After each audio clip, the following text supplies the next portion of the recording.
Bismillahirrahmanirrahim. Assalamu alaikum. Welcome to Newsroom. I'm your host, Khalid. But today is Friday, the 5th of May, 2023, and these are the stories that we will be discussing in detail during the course of our show. We'll begin with the Shanghai Cooperation Organization's meeting that was held in Goa. Our Foreign Minister Bilawal Bhutto Zardari led a delegation that attended this important moot of the Council of Foreign Ministers of the SCO, and now he has left Goa and is on his way back to Islamabad. We'll be talking about the agenda of this meeting, which focused on sharing of advanced technology and digital infrastructure, including discussions of various regional security and political issues. We'll also be talking about Bilawal Bhutto Zardari Saab's address to the Council of Foreign Ministers and what were the important points that he highlighted during the course of his important address to the foreign ministers. We'll also be talking about the importance of the SCO as an organization. This is going to be our first segment. Our second story, ladies and gentlemen, also concerns more or less the region, because acting Afghan Foreign Minister Amir Khan Muttaqi will be arriving here today. So will the Foreign Minister of the People's Republic of China, Mr. Qin Gang, who will be arriving later tonight. And he is, of course, here on a two-day official visit. He will be taking part in the Pakistan-China strategic dialogue. This also is his first official visit to Pakistan since taking office. This is the fourth round of the Pakistan-China strategic dialogue, which will be co-chaired by Bilawal Bhutto Zardari and Qin Gang. The structured mechanism is designed to review bilateral cooperation in key areas, and of course Afghanistan will be a very important point of discussion because Mr. Amir Muttaqi is also here. Then we will be talking about 8 people who have been killed and 14 who have been wounded in Serbia's second mass shooting in 2 days. We just talked about the first mass shooting that happened in a school a couple of days back, and now this is the second such shooting that has happened. A suspect has been arrested 3 days before. Another shooting had happened 3 days after another shooting happens in Serbia as well. Is the trend of mass shooting that started in the United States of America and other countries taking precedence in countries such as Serbia as well? This is going to be our third story. And finally, we'll be talking about Prime Minister Mr. Shehbaz Sharif, who is to attend the coronation of King Charles III and Queen Consort Camilla in London tomorrow. He's already there. He will also be participating in the Commonwealth Leaders Summit that is happening today in London. Let's begin with our first segment, and that concerns the Shanghai Cooperation Organization's Council of Foreign Ministers meeting that was held in Goa. Our Foreign Minister Bilawal Bhutto Zardari Saab represented Pakistan along with the delegation.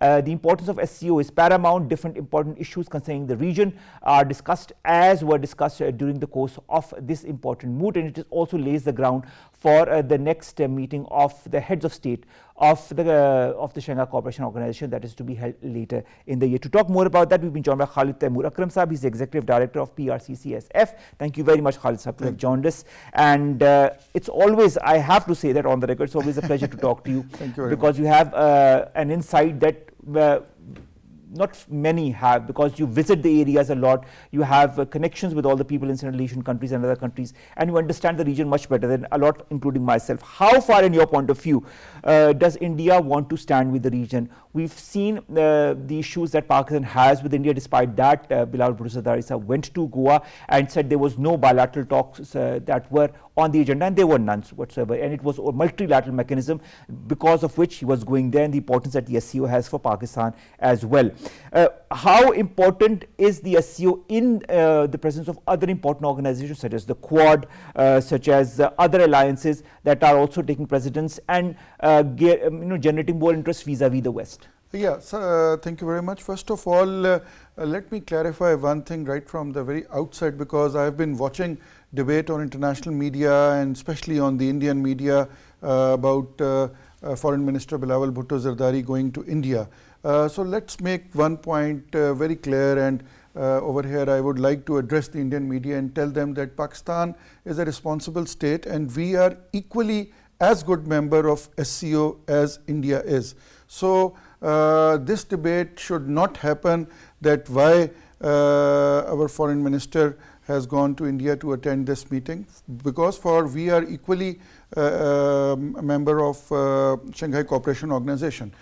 Second is this, that Shanghai Cooperation Organization in this region is the most important organization because of many reasons. The first reason is this, that Shanghai Cooperation Organization has more than 1/3 population of the world, which consist of the countries in Shanghai Cooperation Organization, starting from Russia till Central Asia, Pakistan, India, China.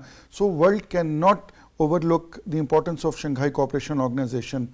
Quad and other organizations, they are smaller organizations, and they are built and they are made on some agendas, whereas Shanghai Cooperation Organization is a multilateral organization. It has a very vast agenda, which is one, non-military agendas. It covers trade, it covers culture, it covers people-to-people contact, it covers the connection between the countries, and it also, if you see, all the countries who want to become part of Shanghai Cooperation Organization, they are those countries who are now fed up of the unipolar world, who are now fed up of the American policies. So all those countries are getting attracted towards Shanghai Cooperation Organization. Over here, I would also like to clarify one point, which again some Western media has been advocating, is this, that China and Russia are trying to create some kind of NATO of the East. No, Shanghai Cooperation Organization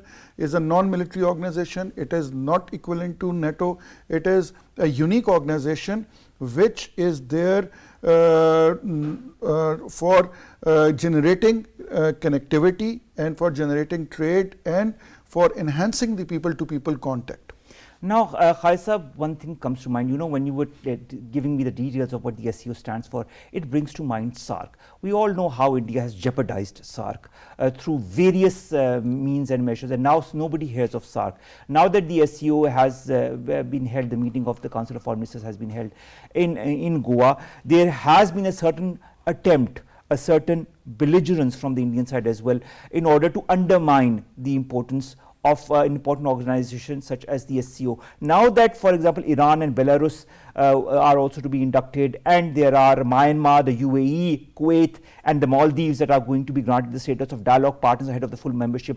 Do you feel that if and when India tries to create further hurdles in the way of the SCO, that all the other countries are going to thwart the attempts by India, unlike SAARC? SAARC is a regional organization of South Asia. Unfortunately, SAARC countries include those countries, like very small countries like Bhutan and Nepal and Maldives, which remained under Indian influence for a very long time, and India has been trying to manipulate them, and that's why SAARC has become a dead horse. But as in SCO, India is an equal member. In SCO, the SCO's agenda is bigger than India's nefarious designs. So I do not think that India can interfere in SCO's agenda, and if they try to do that, they will stand out. The other countries will come to know that how India is trying to play. For example, now if you see the SCO countries, they start from Russia, and now if you cover the observer states and dialogue partners, just for the audience knowledge, I would like to tell them the names of the countries. The member states are China, Kazakhstan, Kyrgyzstan, Russia, Tajikistan, Uzbekistan, India and Pakistan. We have observer states which include Afghanistan, Belarus, Iran, Mongolia. Then we have dialogue partners which includes Azerbaijan, Armenia, Cambodia, Nepal, Sri Lanka and Turkey. And now, as you have rightly said, Kuwait, Myanmar and UAE Maldives are going to be included as dialogue partners, and SCO will have 2 full-fledged new members, Belarus and Iran. Hopefully in July it will be announced during the head of the state meeting. So over here, India has to play a responsible role. If they will not play that role, if they will try to sabotage SCO, they will get more exposed in front of not only the international community but also the regional countries. What about the comprehensive action plan between the years 2023 and 2027 that was adopted in summer continuity and alignment in common areas of interest? Do you feel India will honor this plan? Yes, a very comprehensive plan was adopted during the head of the state meetings in Samarkand, and Uzbek president took a lot of pain in convincing the other partners, because they were the president at that time. Up till now, since last 4 months, we have not seen that kind of stimulus in the Indian presidency, and they have tried to downplay SCO. But as I said, that SCO as an organization is bigger than the Indians' designs. So they have to honor the multilateral agreements, they have to honor whatever they have signed. Over here, they cannot play games like SAARC and like any other organization. Over here, they cannot play a stooge of US and the other Western countries who want to see SCO not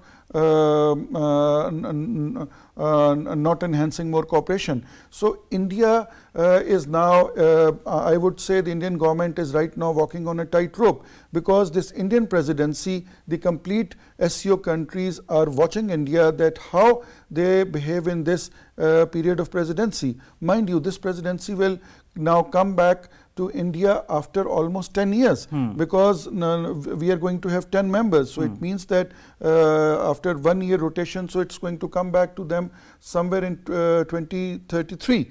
So for next 10 years, whatever impression they are going to make now is going to continue. But unfortunately, we have seen that they have not been that forthcoming as we saw Uzbeks once the presidency. Uzbek, meetings in Uzbeks were excellent. I mean, every month there were meetings. Every month the Uzbek government was getting together all sorts of ministries and everybody. And I would say in Uzbekistan, for complete 1 year, it was like a festive environment there, because they celebrated being having the presidency of this organization, and which is the true spirit of that organization. But up till now, we have not seen that kind of spirited response from India.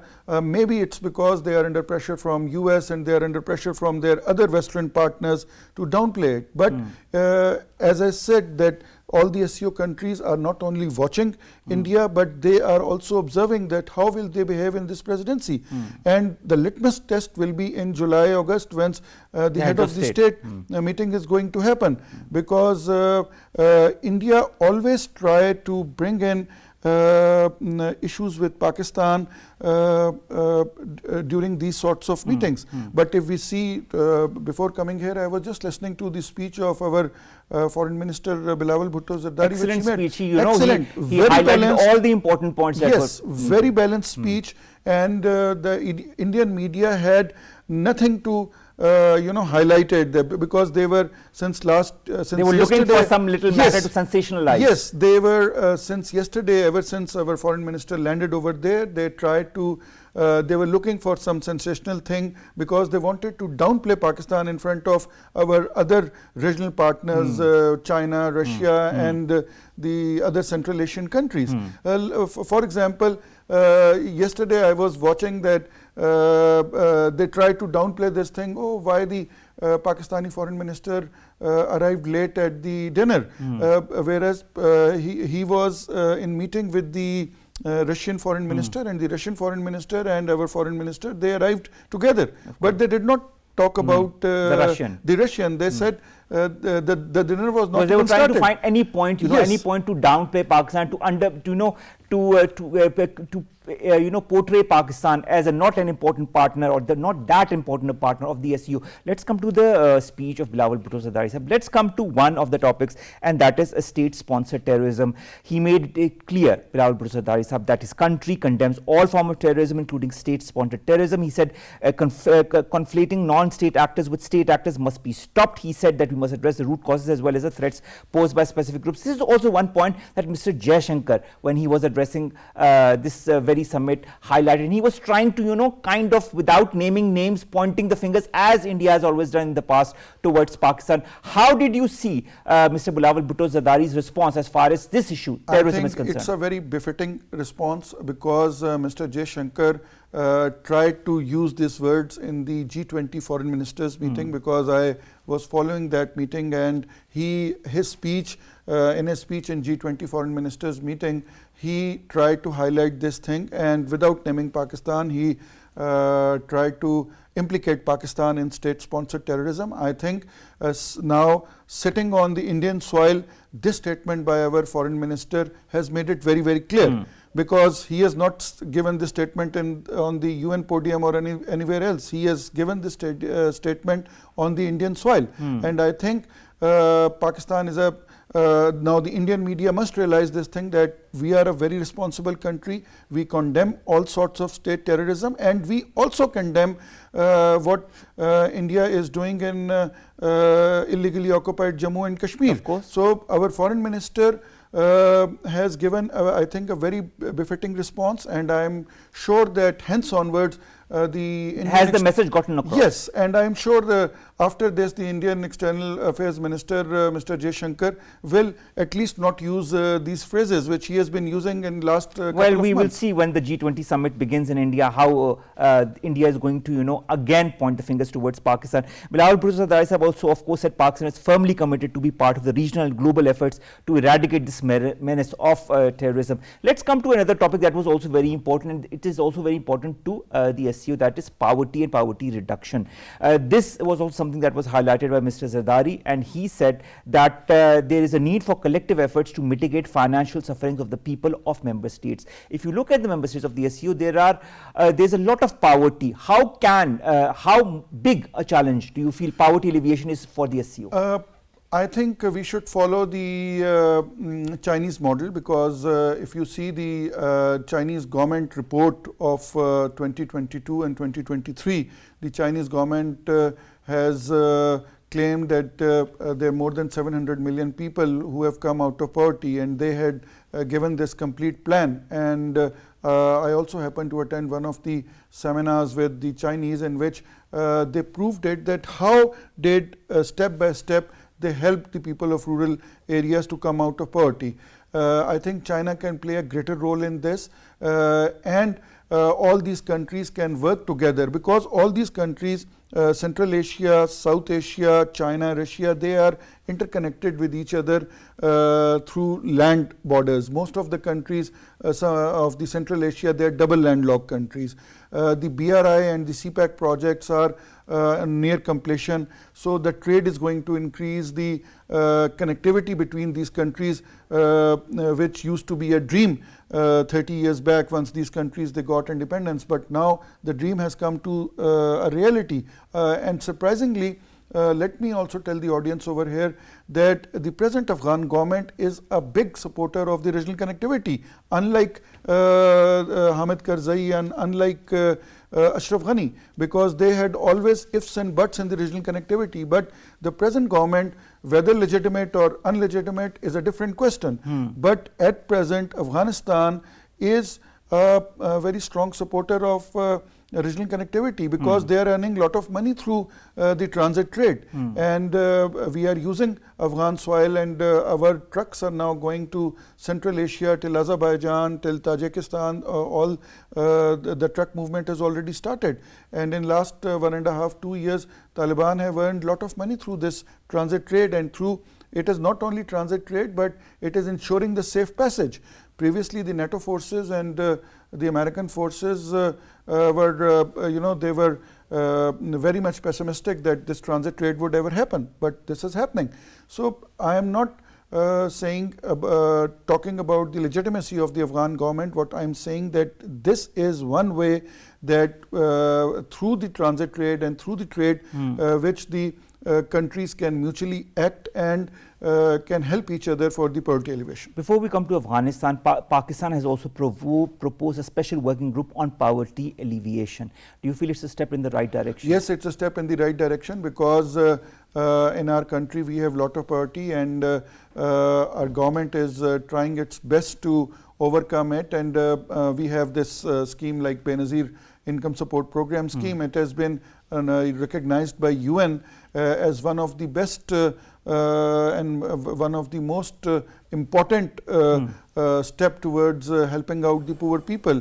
We have seen the government trying its best, although we have very less resources and our population is too much, and we have been facing like floods and other situations very frequently, but even then the government is trying its best to do some steps in this direction. All right. Bilawal Bhutto Zardari Sahab also talked about Afghanistan. He said that the international community should meaningfully engage with the interim Afghan government. Of course, Pakistan also engaging in this trilateral summit that is going to happen in Islamabad very soon. But I'd like to come to climate change and to the Shanghai spirit that Pakistan duly believes in. How important is upholding the principles of this Shanghai spirit? Shanghai spirit is nothing but it is the essence of Shanghai Cooperation Organization, and as I previously said, the Shanghai Cooperation Organization truly believes in multilateral cooperation.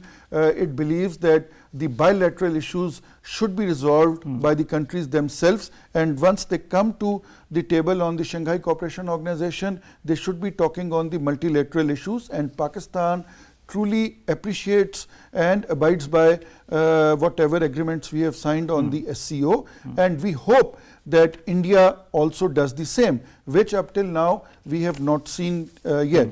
And you were talking about Afghanistan. Let me commend over here our Foreign Minister, Mr. Bilawal Bhutto Zardari, and the Foreign Ministry, that if you see in last couple of months, Pakistan has attended a number of conferences on Afghanistan, and Pakistan has been, I think, has become one of the big advocates of Afghan Taliban. And even if we see in Samarkand, just few weeks back, Hina Rabbani Khar was there, and she actually was telling the Afghans that you have to come up with the solutions of the for the girls' educations and human rights, so that we can advocate for you more openly. So Pakistan in last 1.5 years, and especially in last 5-6 months, we have seen intense diplomacy by our Foreign Minister. He has been going around to various countries.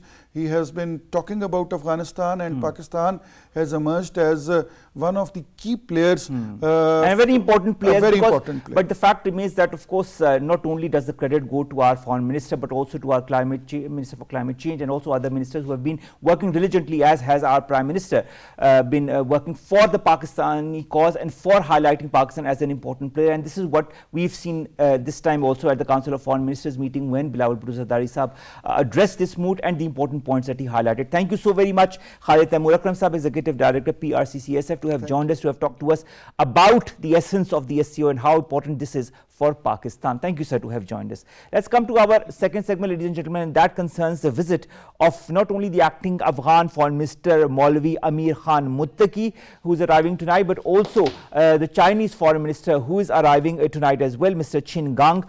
He is going to attend the important summit with Pakistan, the Pakistan-China Strategic Dialogue, the fourth round of which is being co-chaired by both Pakistan and China. Important points of commonality are going to be discussed, and one of that important point of commonality is going to be Afghanistan, the reason for which Amir Khan Muttaqi will be arriving later tonight in Islamabad. We've been joined by Dr. Talat Shabbir, Director CPSC at the ISSI. Thank you very much, Dr. Talat Shabbir, to have joined us. Also, always a pleasure to talk about different aspects of Pakistan and its relationship with China with you. Let's begin with the arrival of the acting Afghan Foreign Minister, Mr. Amir Khan Muttaqi, who is arriving today on a 4-day official visit to of Pakistan to attend the 5th China-Pakistan-Afghanistan Trilateral Foreign Ministers Dialogue. Then there's also of course, the meeting between Qin Gang and Pakistan. That is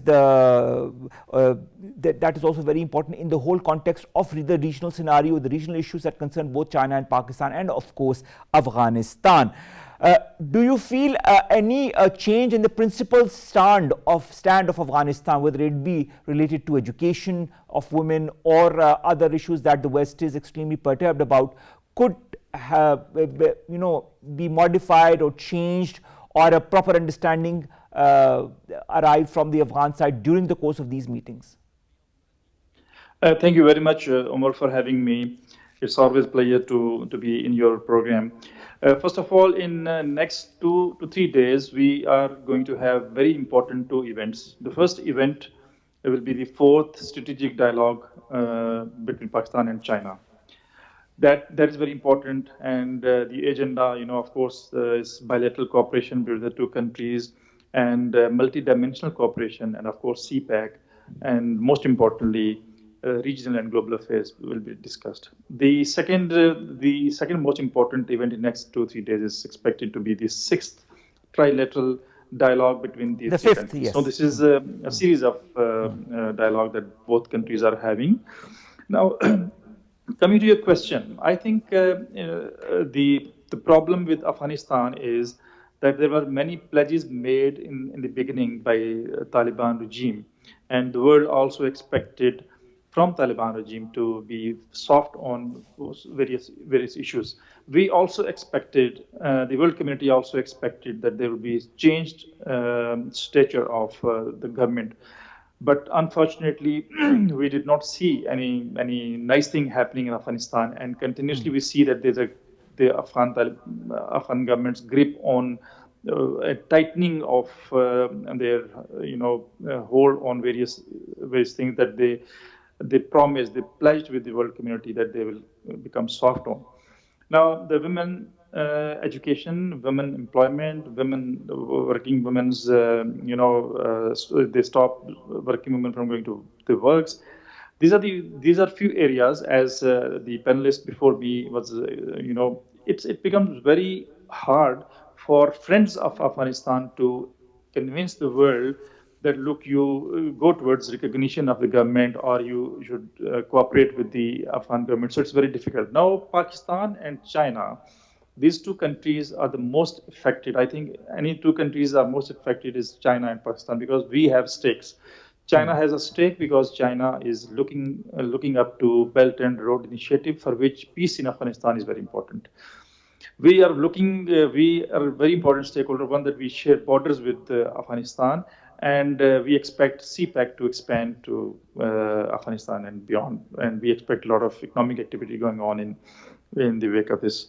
Now, I just collected figures of last 1 year that we had terrorist attack in Pakistan, and 300 people have been killed in Pakistan in last 1 year, and nearly 500 people were injured in 440 incidences of terrorism in Pakistan. So no, that is one thing I think which will be required to be put up before the visiting Afghan friends.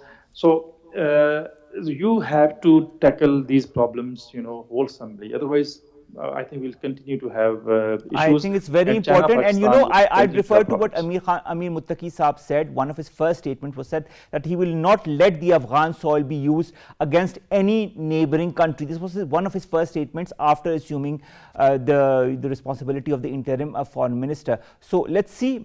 I hope now he will stand by what he said. This said also, during the SCO Council of Foreign Ministers meeting that was recently held in Goa, Foreign Minister Bilawal Bhutto Zardari also called upon the international community to meaningfully engage with the interim Afghan government to better understand and influence the course of events. Do you feel that the international community is serious in resolving the current Afghan issue or the crisis that Afghanistan is going through, whether it be on the humanitarian front, the economic front, or other fronts?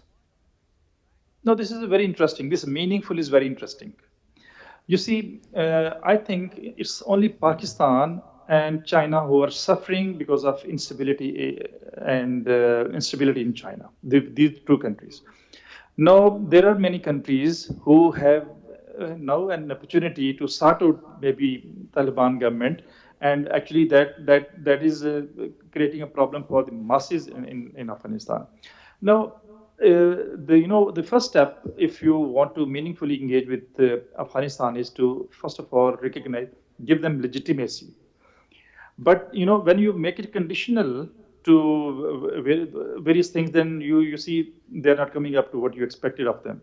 But I'm also for meaningful engagement with Afghanistan, and I think if they get legitimacy, maybe legitimacy will give a platform for all the world powers, major powers, as well as the countries and countries surrounding Afghanistan to engage and then work out various things. But I think Taliban also have responsibility to show some flexibility on what is demanded of them. Like I say, don't expect them to have women ministers in the cabinet, because there are maybe 70 countries who do not have ministers, women ministers. Your demands should be very, very logical. And of course, many of the Taliban also expressed, like last time when the delegation came from Afghanistan, many Afghan people spoke of women's right themselves. They are for it, but there is a problem going on in I think there's friction going on in Afghan Taliban administration, and there are various people who are in the favor of giving women's rights and employment and schools and universities, but there are some hardliners who are opposing this, and they say, no, look, this is not this is contrary to what our ideology actually has. But the fact has remains, been Talat Shabbir, that on the one hand we've got this issue, on the other hand we've also got the terrorism issue, and the fact that there are so many terrorist outfits that are presently working and present in Afghanistan as we speak. You talked about the 5th China, Pakistan, Afghanistan trilateral foreign ministers dialogue that is going to be held tomorrow. Do you feel that the Sino-Pak axis is an important one for charting a better future for Afghanistan? Yes, actually, this is there's a wish list with China and Pakistan. The wish list, actually, the peace in Afghanistan tops that list. Now, China, as I said, if you say, maybe the US has interest in the region, but US has left this region. Why would they, Western countries, alongside United States, they are just giving lip service to human rights or human crisis in Afghanistan. So it is only China and Pakistan who are actually affected by instability and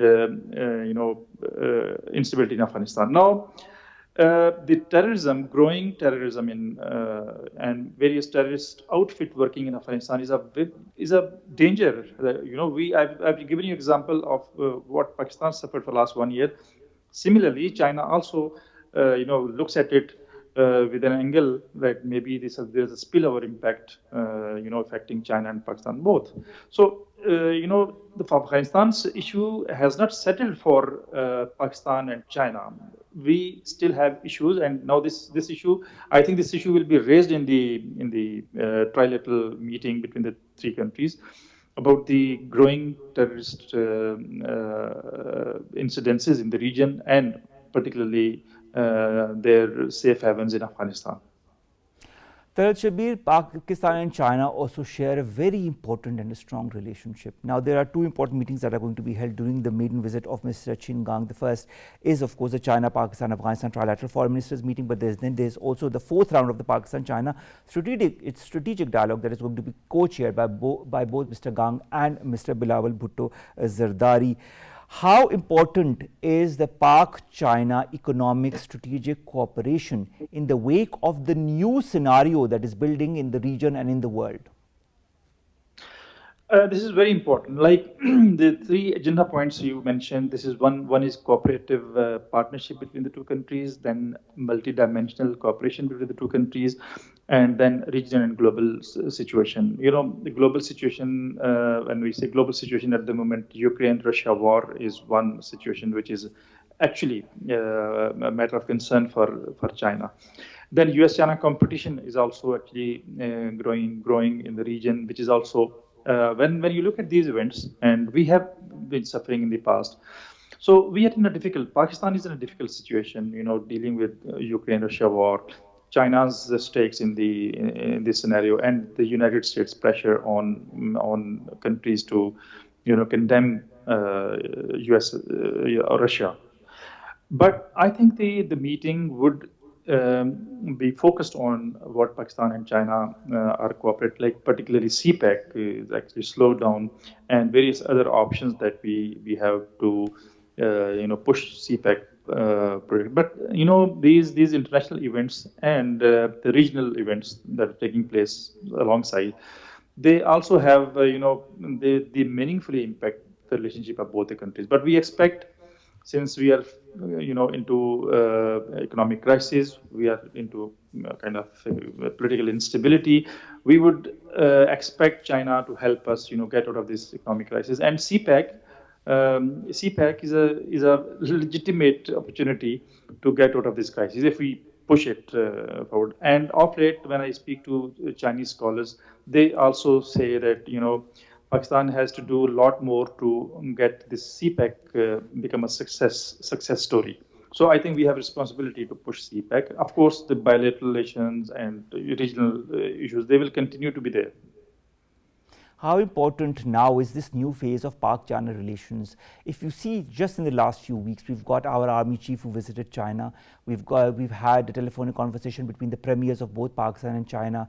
Now Mr. Chingang is coming on his maiden official visit to Pakistan. A lot of important visits are happening in these last few weeks. Do you feel Pakistan and China are both turning towards a new, important, stronger chapter in their relationship? Yes, of course. These two, if it's army chief's visit to China and the foreign state consular, foreign minister's visit to Pakistan are very important. And I think strategically and the economic cooperation that we expect from China, both were discussed in the meeting that was held in Beijing by the military chief. This visit also, Maiden visit and particularly post SEO scenario, and when India is also playing hype on SEO visit, they're taking the issue to Srinagar, they're holding their conferences, and they're taking delegates to Srinagar. They're trying to create a kind of scenario where they say, look, Kashmir is very normal, and the normalcy has returned to Kashmir. And in this backdrop, I think it's very important that, particularly when we see these two high-level visits, I expect that Pakistan and China's relation in coming months will grow from strength to strength. Inshallah, I hope so as well. Now, I'd come to the official statement by the spokesperson of the Chinese Foreign Office. She said that China looks forward to exchanging views with Afghanistan and Pakistan on the situation and trilateral cooperation through the trilateral dialogue that's going to be held between the three foreign ministers. Now, if you remember, well, there was a moot that was held on Afghanistan recently in the United Nations where the Afghan Taliban were not invited. Do you feel that the inclusion of the Afghan Taliban is important in order to come to a logical conclusion as to the way to move forward concerning the Afghanistan? There is a difference of opinion in various countries, in various regions. There's one opinion or one approach is to isolate them, and the second approach is to engage with them. It is a very sane approach that you engage with them. If you don't engage with them, look, you have to convince them. You have to tell them that, look, you have to, if you want to mainstream your country, you need to do, you have to accept certain things. You have to see and, be flexible on various things. I think the policy of engagement with Afghanistan is most important at the moment. And major powers have responsibility to push this engagement. Isolating them will create problems. And when I say it creates problems for Pakistan and China, to be more precise. But I think China should also push a policy towards engagement with Afghanistan. And, there can be a conditional recognition also. It can be a conditional recognition. Look, we will recognize you as a legitimate government of Afghanistan, but you need to do certain things that are required to be, done for streamlining your country with the rest of the world. Because this issue is not country specific. We also want that women in Afghanistan should have good life. They should have, the contribution to the national life. And So I think Taliban need to be engaged at all forums, and this is what I think China and Pakistan are doing. And China wants to engage with Afghanistan. And that is why Mr. And Muttaqi with is engagement, also you'll be will able be to. here in Islamabad to attend this trilateral meeting. Now, Yeah. if you look at the statistics by the United Nations, around 28.3 million people in the country are in need of assistance this year. The UN says it is the biggest, if not one of the biggest, humanitarian crisis in the world. At the same time, the United Nations humanitarian coordinator also says that Afghanistan has been the world's least well-funded operation, with less than 5% funding pledged so far. Has the world turned a new chapter? Does the world not care as much about Afghanistan as it used to, say, a year back? You see, this is the real politic. You are not realizing that there are sufferings of Afghan people because of this lack of engagement with them. Now, Afghanistan is not a priority country for you, but people of Afghanistan are suffering because of this policy. I think, United Nations can also play a role. For example, United Nations gives clearance to very Afghani, like Muttaqi Sahib is coming here. He has got clearance from United Nations for this particular meeting. Yes. So there should be, some arrangement made under United Nations whereby you can at least, on humanitarian grounds, you can give help to Afghanistan, people of Afghanistan. They are not at fault. If there's some problem, this problem is maybe with the government, but human rights violation. If they are doing, if Taliban are doing human rights violation, committing human rights violation, so are you doing. So if you are not trying to help them, or you are trying to impede the process of aid to Afghanistan, you are also committing human rights violations. But Talat, Shabbir, when you look at events, when you look at how the West is determined not to give any leeway to Afghanistan until and unless it agrees to give women their due rights, whether it be in the form of giving them the right to educate themselves or the right to get the jobs anywhere they want to. And when you see that there's a standstill when it comes to the point of view of the West and the point of view of Afghanistan, do you feel personally that China and Pakistan can convince Afghanistan to some extent, or do you feel these two players amongst others will be the last players left in order to help Afghanistan in the current state of affairs that it is engulfed in? I think so far Pakistan and China have failed to convince them, because if we see the policies of Afghanistan government, Taliban government continues to be more stringent, strict with the passage of time. So they needed to be, they need to be convinced that you need to be going soft on what you are doing. And there's another thing. Look, this is correct that we are looking at Afghanistan from human rights, women rights issue, but we need to see the culture of Afghanistan also. People are, you need to see, maybe there are certain women who do not want to go out of their houses. So you have to keep a balance between what your approach, you adopt an approach towards Afghanistan. It's culturally, maybe you'll have to look at the culture of Afghanistan to just decide, no. Maybe some kind of a middle ground can be, arrived at during these discussions. That could be helpful not only for the Afghan interim government, but also for the West, in order to, so that it can come out of the current, issues that it is engulfed in on the economic front, on the humanitarian front, and on so many other fronts. But also there's a responsibility on Afghanistan and the current Afghan interim government to try to at least put one step ahead in order to show the inclination that it is ready to make certain changes if the West is also ready to come forward and help Afghanistan in this hour of need. Finally, it's a small answer.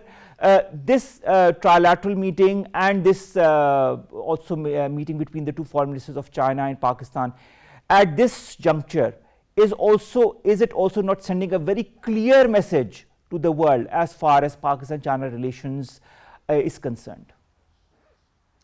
Yes, of course. When we say it's maiden visit to Pakistan, and world is also witnessing what is happening between the two countries. China is all out to help us. China is into our strategic economic cooperation with Pakistan. Strategic cooperative arrangement is being discussed. So a lot of cooperation between the two countries. So and it is a message. But I feel that the major powers have responsibility to peace, and they should not suspect this relationship to be against any country. This is a relationship which is a mutual beneficial relationship, Of course. and we are a country who is looking for some cooperation, and we are looking for this kind of cooperation with every country. And we need to have a balanced approach. We should not be into a camp politics in future, because we have suffered a lot through camp politics in the past. Thank you very much, Dr. Talat. Shabbir, Director, CPSC, ISSI, to have joined us, who have talked to us about these two important meetings that are being held between the Pakistan-Chinese side and the Pakistan-Chinese and the Afghan side very, very soon. And of course, a lot of eyes are looking at the outcome of these meetings and how Afghanistan is going to react as a result of this trilateral meeting. Will there be some changes as far as the Afghan policy is concerned? Only time will tell, and we will be, of course, announcing and informing you as those decisions are taken. Let's come to our last two stories. The first concerns Serbia. 8 dead in Serbia's second mass shooting. The suspect, although has been arrested, but it has sent a wave of fear amongst the people. Just 3 days back, there was another incident in which school children were killed, and this is again another incident in which 8 people killed and 14 are wounded in the second mass shooting in 2 days. The latest incident occurred late on Thursday in the village of Dubona, which is 42 kilometers south of Belgrade. A young man who was involved in this altercation in a schoolyard has been arrested. He left and then returned with the assault rifle and a handgun, opened fire and continued to shoot at people at random from a moving car. An off-duty policeman and his sister were also those who were killed. Serbian president is scheduled to address the nation tonight, later tonight. Also, Serbia has an entrenched gun culture, especially in rural areas. Reminds us of the gun culture that is also entrenched in the United States of America. But it also has strict gun control laws. Automatic weapons are illegal, and over the years, of course, authorities have given some amenities or amnesties rather to those who surrender them. Hundreds of school children did come and, of course, condoled with flowers, with different messages that were there. But now the government has introduced a 2-year ban on the issuing of new gun permits, a revision of existing permits, and checks on how gun owners store their arms. I hope this brings a change also as far as such incidents are concerned.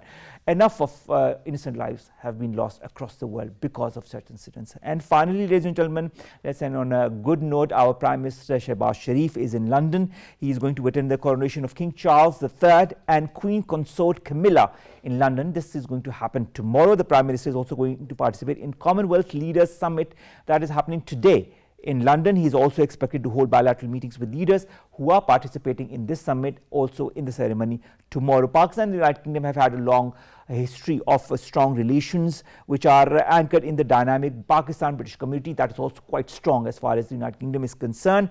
The Prime Minister also in a tweet had said the Pak-British relations are rooted in shared history and multifaceted bonds that have grown stronger over the decades. And of course, Shehbaz Sharif Saab's attendance in the summit as well as the coronation are proof of that. With that, we come to an end of today's newsroom. It is Friday, the weekend. We'll see you inshallah on Monday with new story segments that pertain to us, you and Pakistan. Have a great weekend, stay safe, and of course, always keep Pakistan as your priority. That is what nationhood is all about. Allah Hafiz.